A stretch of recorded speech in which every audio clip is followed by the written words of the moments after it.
Hudson County View, live and uncut. I'm your host, the guy that lifts barbell plates and eats T-bone steaks and still got a demeanor that's still sweeter than a chocolate cake, John Arhitis.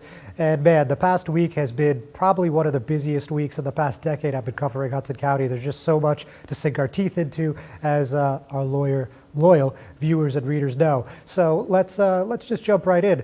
First of all, let's talk a little bit about the 31st Legislative District. You know, we've been talking in this program for many weeks about what's going to happen with Assemblyman Nick Chiaravalloti. He's the New Jersey Assembly Majority Whip. This is his third term. He was seeking a fourth. However, that all changed on Monday, where he announced that he's withdrawing from the race. He threw some parting shots at the Hudson County Democratic Organization, noting that due to the ballot position, due to the HCDO line, and Phil Murphy running for governor, of course, he's up for re-election this year, he said that it's just nearly impossible to win. So for that reason, he's going to bow out. And so William Sampson IV, the pick of Mayor Jimmy Davis, Bayonne Mayor Jimmy Davis, now looks like he'll be cruising in the primary in June. So we're going to dig into that a little bit. There's also been quite a bit happening in Jersey City, as you're all well aware. There was a protest on Saturday where there was a F the Pigs chant, and that was tweeted out by Mayor Stephen Fulop, and that drew some pretty sharp reactions citywide from black leaders and others. So we're going to let you know exactly where that stands. We're also going to be talking Hoboken, as we do most weeks. And, I just want to take a moment to offer my deep and sincere condolences for former Mayor Anthony Russo, 74 years old. Certainly, he had a storied career. He was one of the elected officials of the Mile Square City, credited for bringing vibrance to the waterfront, making sure that that saw the prominence and really part of the gem of the city that you see today. So heartfelt condolences. We're going to let you know how you could pay your respects. And on top of that, I'm going to be joined today by Jersey City Ward D Councilman Yousef Saleh. All that and more. Right now, we're just going to take a quick break, hear from our sponsors. Burns Brothers Memorials, Monuments, and Markers, 787 Tunley Avenue, Jersey City. Hudson County's only monument maker, serving all faiths and cemeteries. Design, studio, and large inventory on site. Cemetery inscriptions and custom orders welcome. Burns Brothers Memorials, Monuments, and Markers, 787 Tunley Avenue, just south of Secaucus Road. Craftsmanship that will last for all eternity. Burns Brothers, Jersey City, Albert H. Hopper, North Arlington. Visit us on the net. Consumer Carpets, 3408 Kennedy Boulevard in the Jersey City Heights. Your one-stop store for residential and commercial floor treatments. Carpeting, linoleum, tiles, laminates, hardwood floors, area rugs, remnants. All major brands, all in stock. Free estimates, same-day installation. Consumer Carpets, it's savings, selection, installation. Credit cards and debit cards accepted. Financing available. Consumer Carpets, price to fit your budget, installation to fit your schedule. On the net at consumercarpets.com. Consumer Carpets, Jersey City, 201-792-2712. Newport, the luxury waterfront community on the Hudson River, offers a quality of life you deserve in 10 high-rise rental towers with amenities such as the on-site Newport Path subway, light rail and ferry service, Newport Town Square, 3 playgrounds, dog run, upscale restaurants, retail giants like Sears, JCPenney, Macy's, and Target. Morton Williams Supermarket is just outside your front door. A health and fitness club, spa, skating rink, and medical facilities are also on site. NewportNJ.com. Enjoy the New York skyline from Newport Town Square. Manhattan is just one path stop away or quick ride through the Holland Tunnel. Nursery and private elementary schools all on site. 12-screen movie theater at the Newport Center Mall. Want to visit Newport? Stay at the Westin or Marriott Hotel. Go to NewportNJ.com for details. Newport has luxurious towers, great restaurants, shopping, New York skyline views, schools, playgrounds, a marina and yacht club, gym, spa, fine wine, fine living. It's incredible. It's you. NewportNJ.com. Newport. I was disappointed in the Jersey City development. It's very hard to say otherwise. I know Mayor Fulop was, and I know he had done a lot to try to push that into the right direction. I hope that the combination of good, smart public health habits, vaccinations, we're in the many millions, warmer weather, that combination would allow a decision like that to be reconsidered. I know for sure, as I've said this, we're back in business in September, Monday through Friday, for educators, kids, everybody in as close to a normal school year as possible. What happens between now and then, I think it's to be determined. And I do want to say this, in fairness to everybody involved. I was on with a bunch of educators yesterday, and I call them regularly, just sort of up and down the state. The stress is overwhelming for everybody, the educators, the kids, the parents, anybody associated with our educational communities, and all that goes with it. We've talked about learning loss, mental health impact, pure physical health concerns, etc. So that's really all I've got to say. So obviously, as I'm sure everyone viewing this knows, that's Governor Phil Murphy, and that was him at a press briefing in Trenton yesterday.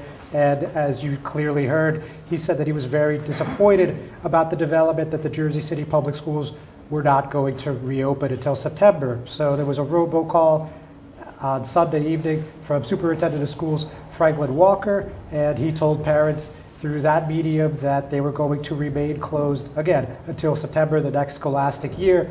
And he cited that they did not have adequate staff and supervision, with a number of teachers calling out or not showing up on that Thursday and that Friday. That was last week. So with that, we heard a lot of backlash. Again, we just heard from the governor. We saw Mayor Stephen Fulop take a strong stance on this. Certainly he wanted to see schools reopen. We heard from members of the council. We heard from parents, students, teachers. The list goes on. I think you guys get the point. I'm sure most of you have been following this pretty closely. I mean, this has been picked up by a number of TV networks, so it's not a secret where the public schools stood. But you guys will recall that everything looked to be on track approximately a month to 6 weeks ago. We heard from Walker. He talked about how things are on point to reopen in the fourth quarter of this school year, which would have been April 26th. And we also saw last month that in collaboration with the Jersey City Department of Health and Human Services, teachers began getting vaccinated. And, again, it looked like everything was moving smoothly. And then suddenly, when teachers needed medical accommodations, everything seemed to just, do a complete 180. And it looked like there was a realistic possibility that the Jersey City Public Schools would not reopen until, again, September next fall. But now we saw an email from the superintendent that went out last night. And as we first reported, that on April 29th, you're going to see kindergarten through third grade return, and then grades 4 through 12 are going to return on May 10th. They're doing a staggered schedule to ensure that staffing, cleaning, and basically everything else related to COVID-19 safety and preparedness can be taken care of. There was still a rally this morning. There was a rally planned by parents at 346 Claremont Ave, which is, of course, the central headquarters for the Board of Ed. And, while it wasn't a very robust turnout, I mean, obviously they got the result that they wanted already, there was still a number of parents that expressed concerns about COVID testing, about COVID safety, and, basically just ensuring that the students, teachers, and staff would have every precaution in place to make sure that the students could learn in an in-person environment under the best possible circumstances, given the current public health emergency. So obviously this has been a long chapter, to put it mildly, but it looks like it's behind us now. And it looks like that by May 10th, every school district, at least public school district in Hudson County, will resume in-person learning. Of course, parents still have the ability to stick to remote learning if that's their preference. So with that, we're going to hear from another one of our sponsors. And when we come back, I'm going to be sitting with Jersey City Board D. Councilman Yousef Saleh. We'll be right back.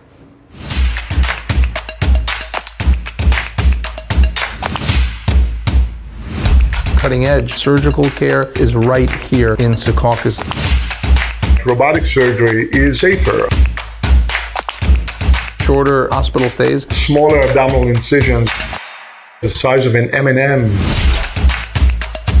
Here at Hudson Regional, we provide world-class robotic surgical care. Good Friend Self-Storage in North Bergen, New Jersey is a fully climate-controlled facility equipped with state-of-the-art security, packing supplies, a Refer a Friend program, and multiple loading docks convenient for commercial use. Located just off of Route 3 at 4301 Tunnelly Avenue, Route 1 and 9. Call 201-867-2444 or visit us on the web today. Good Friend Self-Storage. Let us be your good friend.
Hudson County View Live and Uncut, John Arhitis. And as I've mentioned a couple times today, I'm joined with actually my council representative in the Heights, Ward D Councilman Yousef Saleh. Yousef, thanks for coming in. Really appreciate it. Thank you so much. I appreciate being here in the Thunderdome, Hudson County Live and Uncut. Thank you, John Highness, and it's an honor. You're very welcome, and maybe we'll do some Thunderdome stuff later.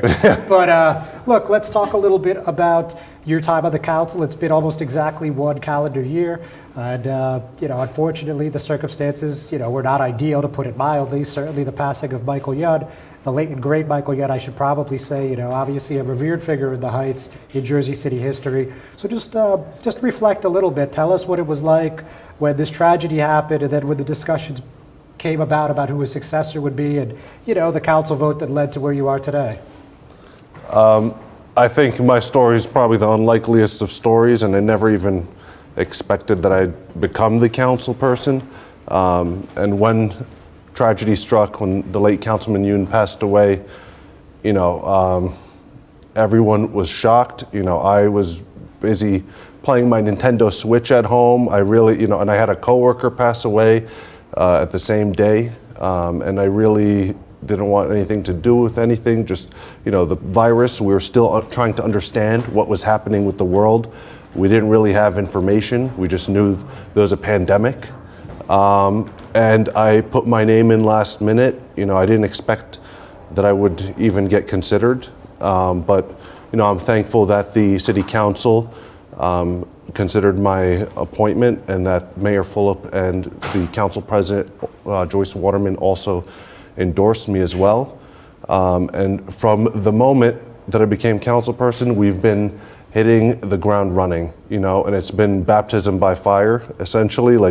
Out of all the circumstances you'd ever want to be council person in, I think these would probably rank not very high up there.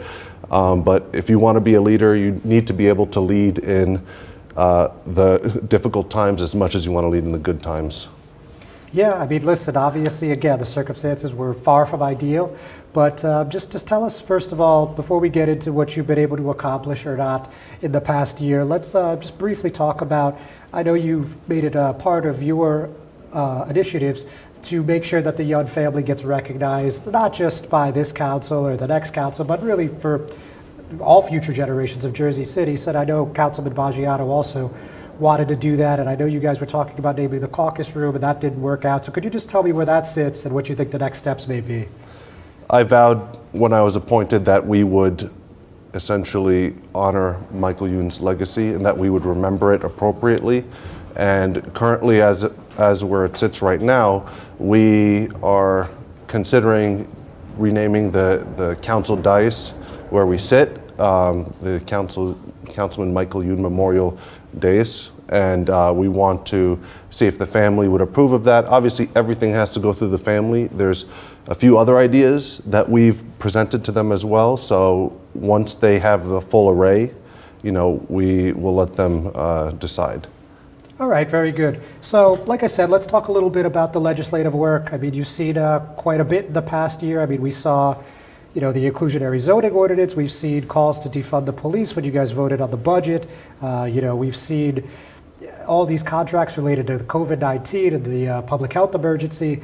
When we're talking about what you've accomplished and what you've been able to perhaps introduce and be a part of on the council, what are some things that stick out in your mind, and what are some things that you think you would have liked to see go differently?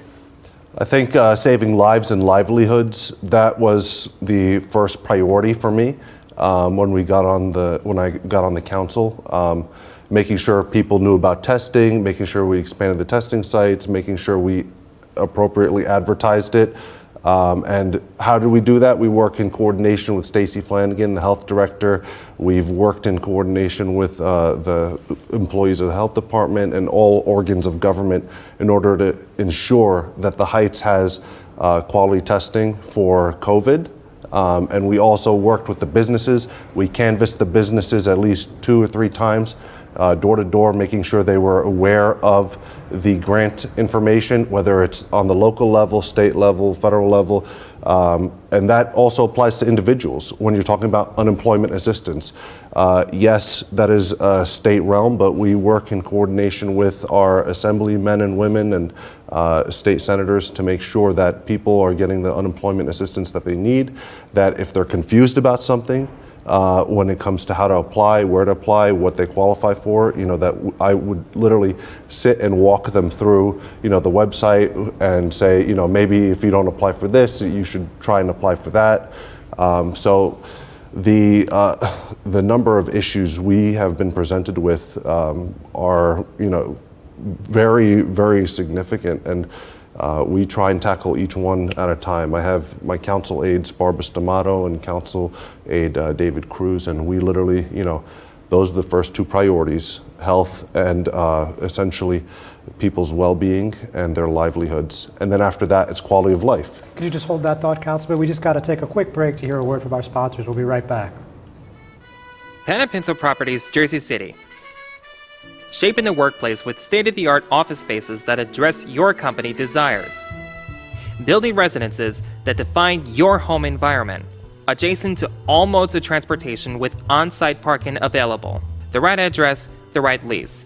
Call 201-521-9000 or visit online at penandpencilproperties.com. Pen and Pencil Properties, building Jersey City for everyone.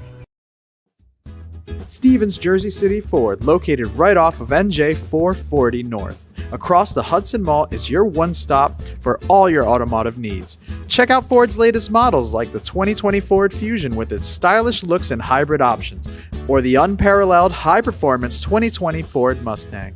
The 2020 Ford F-150 Raptor is ready for those rugged off-road terrains with trail control. Need a mid-sized truck for your towing and hauling? The 2020 Ford Ranger will deliver. The 2020 Ford Escape is a luxury SUV that was made for comfort and adventure on the go. Returning is Ford's legendary Bronco, which takes you back to the true meaning of off-roading. They are now available for pre-order in our showroom or on our website.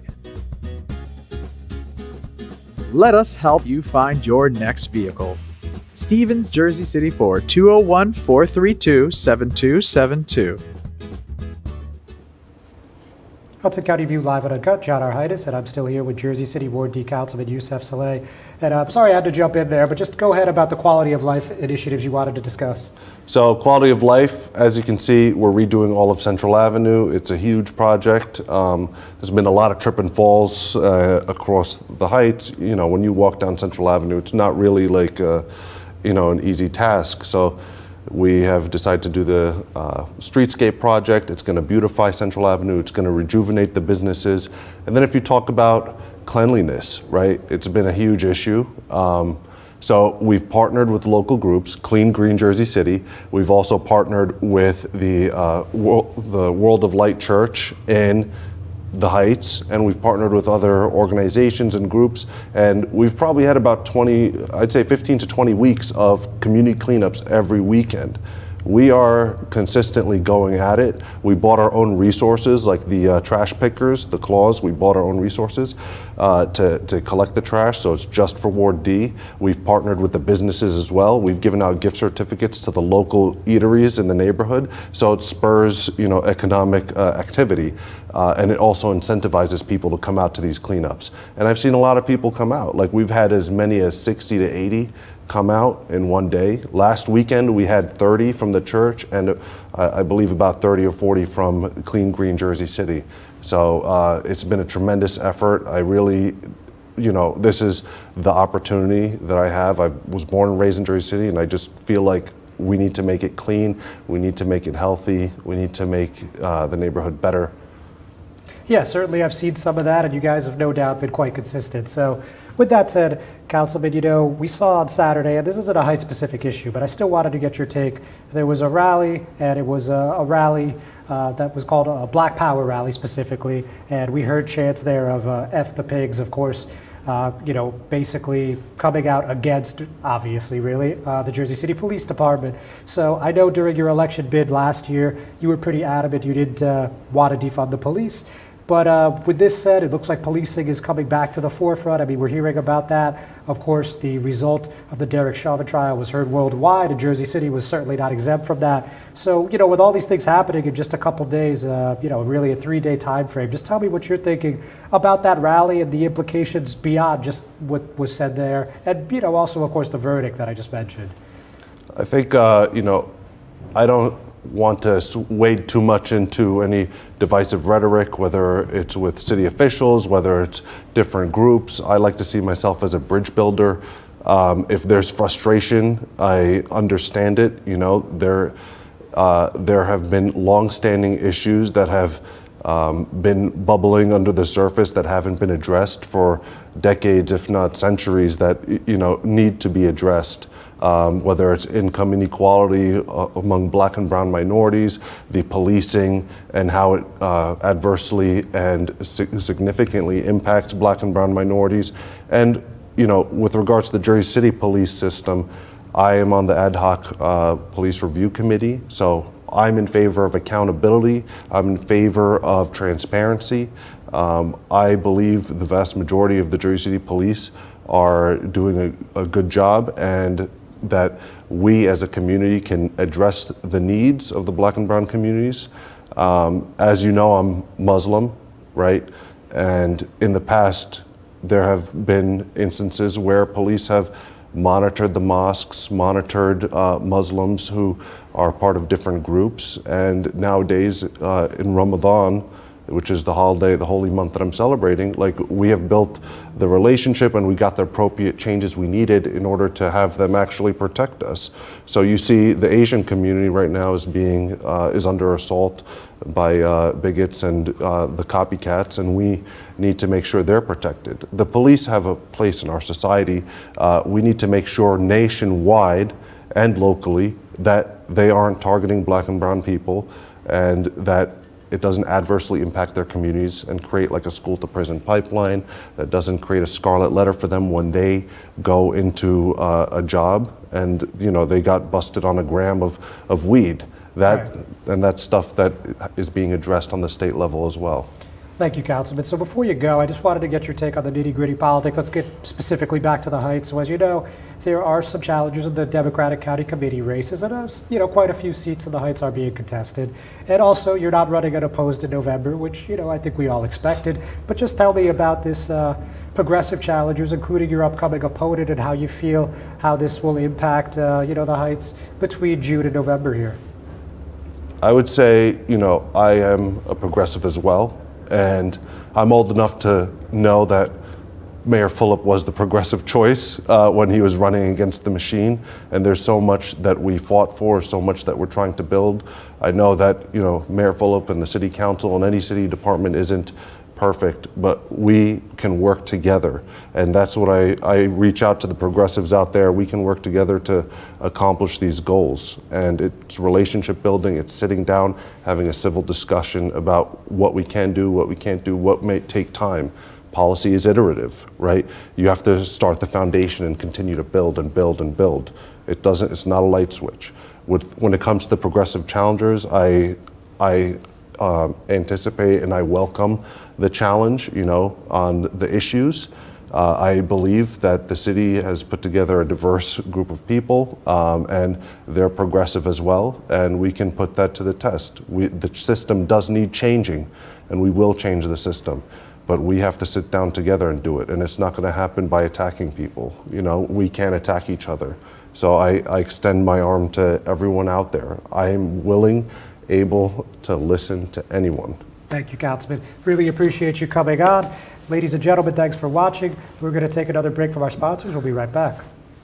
Hudson Regional Hospital, we promise to be prepared for your emergency. We promise to provide world-class robotic surgical care.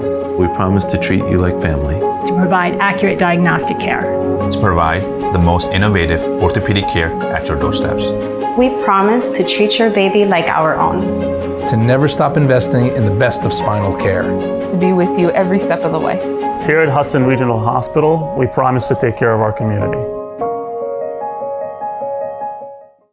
A brand new truck isn't just a brand new truck when it's tough enough to have best-in-class available payload, and smart enough to know that a cab can also be an office. A truck equipped with best-in-class available towing that asks, why can't all that power more than just this truck? No, your brand new truck isn't just a brand new truck when it's the all-new F-150. Tough this smart can only be called F-150.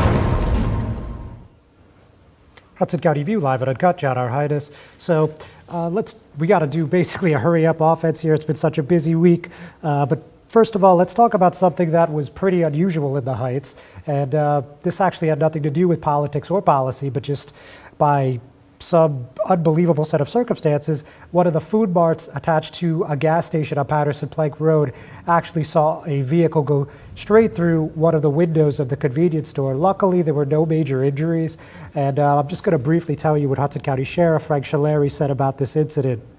So yesterday, at the time, it was yesterday. This was actually on Tuesday morning at approximately 8:14 a.m. Two motor vehicles collided at the intersection of Patterson Plank Road and New York Ave. You can see some of the footage behind me there. And the first vehicle was driven by Jennifer Kochlowski, and she was traveling eastbound on Patterson Plank Road. The second vehicle was driven by Ellen Antzak, and she was driving westbound on Patterson Plank Road and was struck by the first vehicle. And as a result of the crash, Antzak lost control of her vehicle and collided with the Seventh Heaven corner store. So we could get into more, but yeah, quite a unusual scene. I mean, I can honestly say I've never seen anything like that, especially so close to home. But fortunately, again, there was no major injuries. So with that said, I did also make mention at the top of this program that we wanted to make sure you knew how to pay your respects to former Hoboken Mayor Anthony Russo. So they're going to have a viewing on Friday, and let me just pull that up here. So that's between 2 and 8, and then there's going to be a funeral on Saturday. And let's just look a little bit about his career before I give you the particulars. He was elected in '93, re-elected in '97, and he sought a third term in 2001, but was bested by then Councilman Dave Roberts. He was diagnosed with brain cancer in 2000. And while the surgery to remove tumor was successful, he was again diagnosed with cancer in 2001 and 2003. And as I said at the top of the program, he was been credited for bringing the waterfront up to look like it does today. And he's survived by his 3 sons. That's Councilman Mike Russo, Hoboken Police Officer Nick Russo, who's retired, and Police Sergeant Anthony Russo Jr. So again, if you'd like to pay your respects, there is going to be a visitation from 2 to 8 p.m. at Fala Memorial Home, 533 Willow Ave, and that's on Friday, tomorrow. And then on Saturday, there will be a funeral mass at St. Francis Church in Hoboken at 9:30 a.m. And I know we had a lot more to get through, but unfortunately, you're just going to have to check out HudsonCountyView.com. We're already out of time. Thanks so much. I'll see you next week.